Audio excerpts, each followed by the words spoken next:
Hi ಎಲ್ಲರಿಗೂ, ನಾನಿವತ್ತು ಕಡಲೆಬೇಳೆಯ ಖಾರ ಇಡ್ಲಿ ಮಾಡುವ ವಿಧಾನವನ್ನು ಹೇಳುತ್ತೇನೆ. ಬೇಳೆ ಸಾರು, ಈ ಇಡ್ಲಿ ಮತ್ತು ಅನ್ನ ಒಳ್ಳೆಯದು ಕಾಂಬಿನೇಷನ್.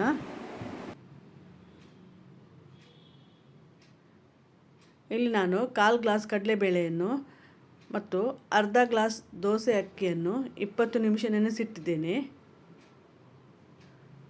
ನಂತರ ಮಸಾಲಕ್ಕೆ 25 ಫ್ರೈ ಮಾಡಿದ ಒಣಮೆಣಸು, ಸ್ವಲ್ಪ ಹುಳಿ ಮತ್ತು ಇಂಗು, ಅರ್ಧ ತೆಂಗಿನಕಾಯಿ ತುರಿಯನ್ನು ರೆಡಿ ಮಾಡಿಟ್ಟಿದ್ದೇನೆ.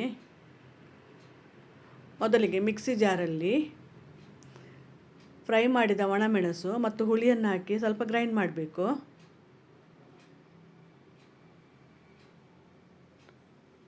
ನೀರು ಸ್ವಲ್ಪ ಹಾಕಿ ಗ್ರೈಂಡ್ ಮಾಡಿದರೆ ಸಾಕು. ನಂತರ ಅರ್ಧ ಗ್ರೈಂಡ್ ಆದ ನಂತರ ತೆಂಗಿನಕಾಯಿ ತುರಿ ಮತ್ತು ಹಿಂಗನ್ನು ಹಾಕಿ ಪುನಃ ಗ್ರೈಂಡ್ ಮಾಡಬೇಕು. ತುಂಬ ನೈಸಾಗಿ ಗ್ರೈಂಡ್ ಮಾಡಬಾರ್ದು, ಇಡ್ಲಿ ಗಟ್ಟಿ ಆಗ್ತದೆ. ಸ್ವಲ್ಪ ತರಿಯಾಗಿ ಗ್ರೈಂಡ್ ಮಾಡಬೇಕು.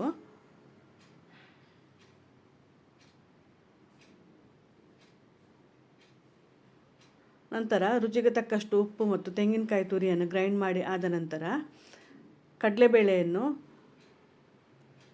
5 ಸೆಕೆಂಡ್ ಗ್ರೈಂಡ್ ಮಾಡಿದರೆ ಸಾಕು, ಜಾಸ್ತಿ ನೈಸ್ ಮಾಡಬಾರ್ದು ಇದು ಸಹ.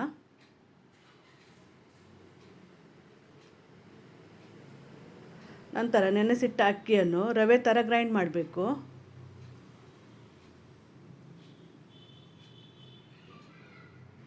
ನಂತರ ಇದನ್ನೆಲ್ಲ ಮಿಕ್ಸ್ ಮಾಡಿ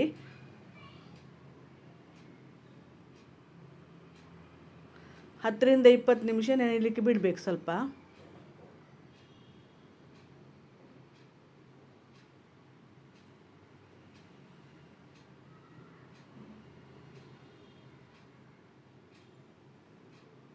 ಈ ಟೈಮಲ್ಲಿ ಉಪ್ಪು ಕಡಿಮೆ ಇದ್ದರೆ ಬೇಕಾದರೆ ಸೇರಿಸ್ಬೋದು.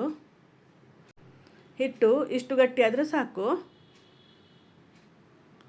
ನಂತರ ಇಡ್ಲಿ ಪಾತ್ರೆಗೆ ಸ್ವಲ್ಪ ಎಣ್ಣೆಯನ್ನು ಹಚ್ಚಿ ನಂತರ ಇದರಲ್ಲಿ ಹಿಟ್ಟನ್ನು ಹಾಕಬೇಕು. ಸುರಿಗೆ ಇಡ್ಲಿ ಪಾತ್ರೆಯನ್ನು 10 ನಿಮಿಷ ಪ್ರೀ ಹೀಟ್ ಮಾಡಬೇಕು.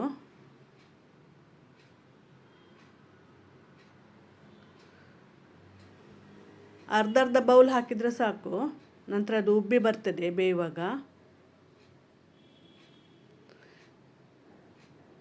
ಇಲ್ಲಿ ನಾನು ಹೇಳಿದ ಮೆಜರ್ಮೆಂಟಿಗೆ ಸಾಧಾರಣ 11 ಇಡ್ಲಿ ಆಗಿದೆ ಇಲ್ಲಿ.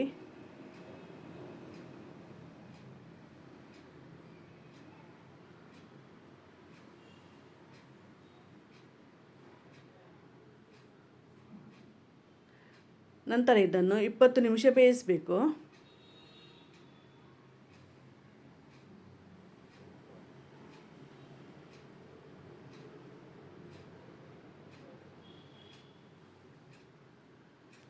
ನಾನಿಲ್ಲಿ 15 ನಿಮಿಷ ನಂತರ ಬೇಯ್ದಿದೆ ನೋಡಿದೆ, ಬೇಯಲಿಲ್ಲ ಇದು. ಹಾಗೆ ಕರೆಕ್ಟ್ 20 ನಿಮಿಷ ಬೇಯಿಸಿದರೆ ಸಾಕು.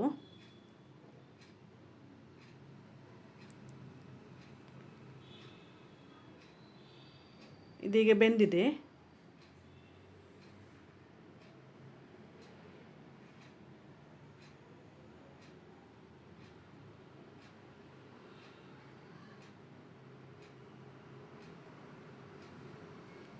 ಈ ಥರ ಸಾಫ್ಟಾಗಿ ಬರ್ತದೆ.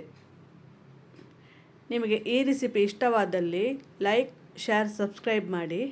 Thank you for watching.